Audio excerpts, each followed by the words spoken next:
Hey guys, so this is going to be a quick video on how you would run a factorial ANOVA. So let's get right into it. So we have some data here in SPSS. We have our two conditions, so participants in this condition, in condition 1, participants in condition 0.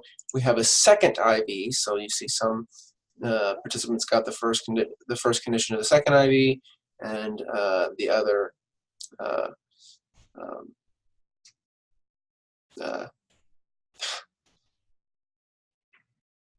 the control of the other. So let's say that this is rejection, so all these people were in a rejection condition, so they were, after about 12, they were in a ball throwing task with two other participants. They were Confederates, and they, after 12 tosses, they no longer got the ball tossed to them.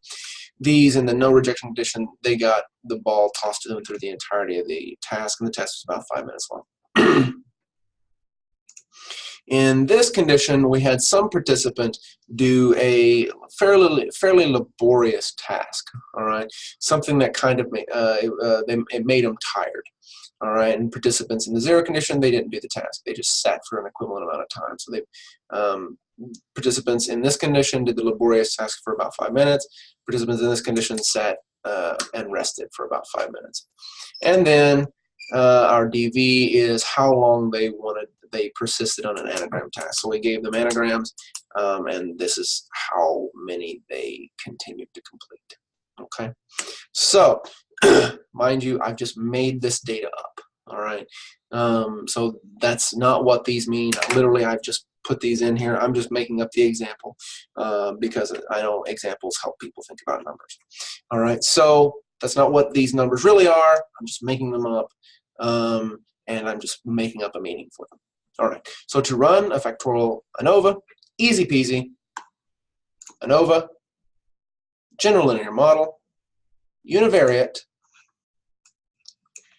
and then so it'll look like this when you first go in. So then we put the DV into the dependent variable box. We put both of our conditions into the fixed factor box. We're going to click on options. We're going to move overall over, so originally it won't be over there, so you'll move it over. And you want to make sure that descriptive statistics, estimates of effect size, and homogeneity tests are clicked. Then you can click continue, and you're going to click OK. Like this, and here's your output. So here are those descriptive statistics. So 0 was in condition 1 was the no rejection condition. This was the rest condition. So those who were not rejected and were rested, this is how long they persisted. Those who were not rejected and did the anagram or did the exhausting task, this is how long they persisted. And you can expand that on down. But let's go see if there was effects. So we look here for the main effect of condition 1, and that was rejection. Lo and behold, there's no effect. All right, how do I know that? Here's the significance. Here's the F value. All right, not that p-value is not below 0.05. This line gives us the main effect of our second condition, which in the example is whether or not they did the exhausting task. That p-value is below 0.05, so there's a main effect of that. And we look in this line to see if there's interaction. There was no interaction. Okay. Now, to find the main effect of condition 2, we would want to look at the, sorry, the system's giving you, to find this main effect, we go back here, up here to descriptors, that's condition 2. So we'd want to see if there's a difference between these two conditions and condition 2 overall. So we'd look in the total column. And lo and behold, yeah. So those in condition 1 persisted longer than those in condition 2.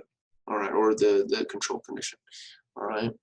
Now, we can graph that simply by going to Excel. We put in here condition 1.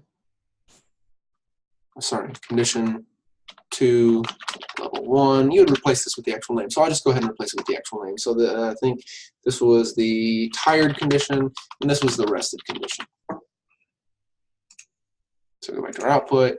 We pull the numbers 3.96. That was in the rested condition.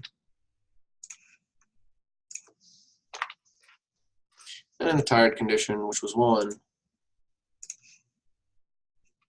6.91.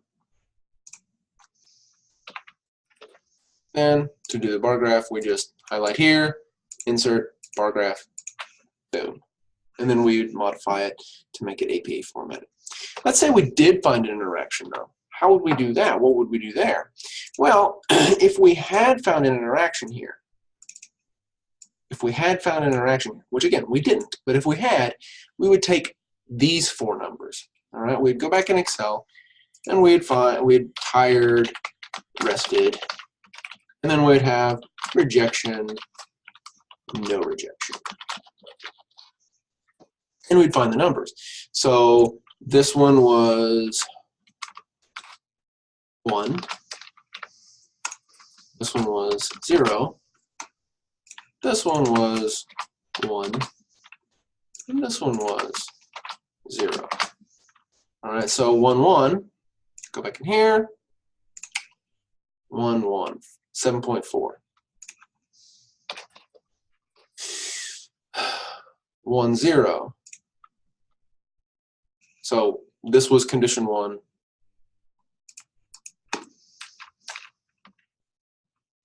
These two were condition 1. Really variable 1. I think I labeled them condition 1 and condition 2, but they were variable 1 and variable 2. This is variable 2. All right. So here, I'm just going to go back and fix it real quick.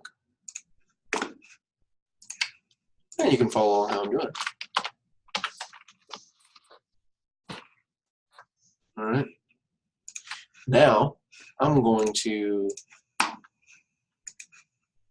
delete this and rerun it. So you'll see exactly how I rerun it. So get a refresher. Move them over, click all that, continue. Okay. All right. So now let's say that there was an interaction between these two. Again, there's not, but let's say that there was. I would use these numbers.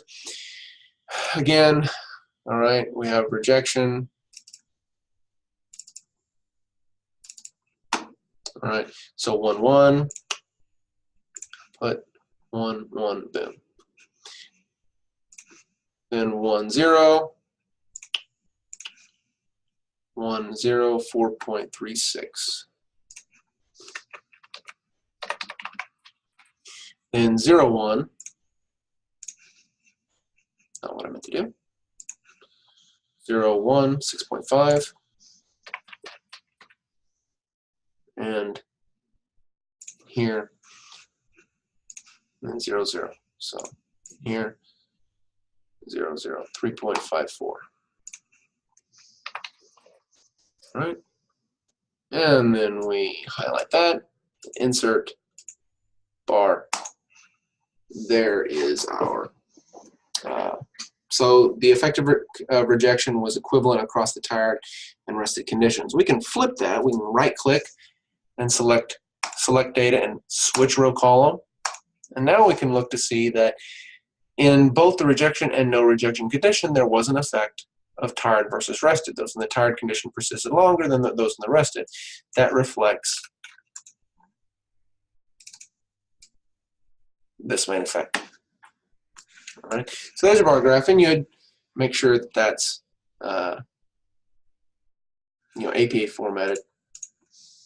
But what we want to find out is this difference significant, and is this difference significant? Well, we know that it is because there's no interaction. All right, or at least we can guess. It's a fair guess that it is because there's no interaction. So this main effect of variable 2 should be there across all levels of variable 1. But let's say we wanted to check.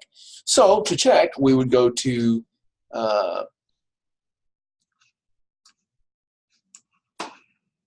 our data,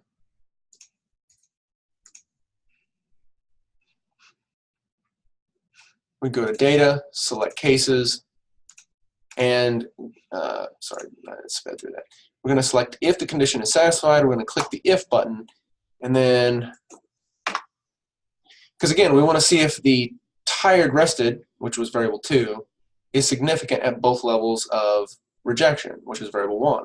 So we're going to first select when variable 1 was equal to 1. So in the when people in the reject, so was the tired rested difference significant for those who were rejected? So we select those who were rejected. So that's people in variable 1 who were coded as 1. So we put that over there. So if variable 1 is 1, we're going to then select cases if variable 1 was equal to 1. Continue. And OK. So if you go back to your data now, you'll see that if variable 1 is 0, then it's crossed out. So now we're only looking in here. All right.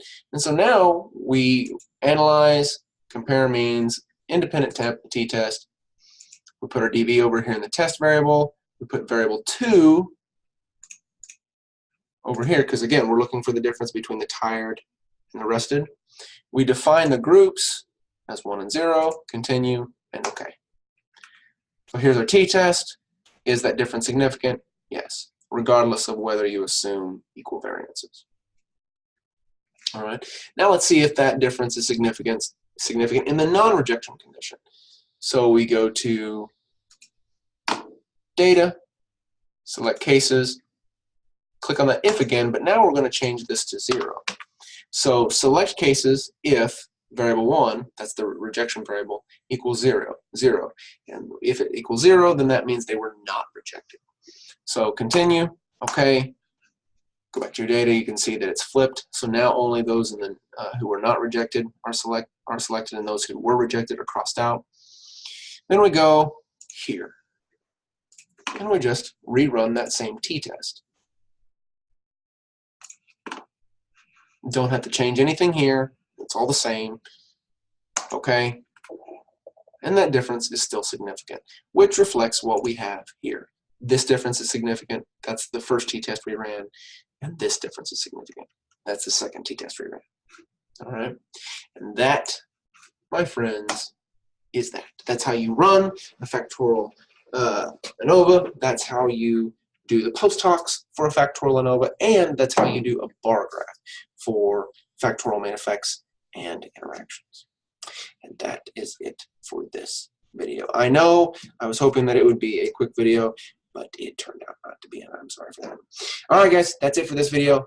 As always, send your questions to me. Otherwise, have a great one.